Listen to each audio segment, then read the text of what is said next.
Today is our observance of the MLK Day of Service. We observe on Saturday so that all our students who aren't in class can volunteer around the community.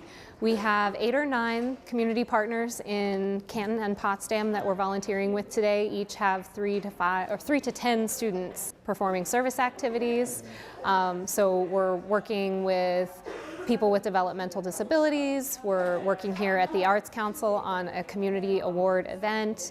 We're at the library, at Deep Root Center, all kinds of places around our region. It's really important because, as we know, St. Lawrence is one of the poorest counties in New York. I feel like it's really good to take time out of your day to give back to someone else. Dr. King's message is, one of coming together and of seeing past our differences, and just kind of working as one unit to address the greatest need, and especially, in a time in this country where, it's clear that a lot of people aren't being treated fairly or that they don't have the opportunities that other people have. I think it's really important that we still hold on to that message and we use events like this to show students that, no matter where you're from, if you have even a little time or a little effort to give to someone, it can make a huge difference in their life.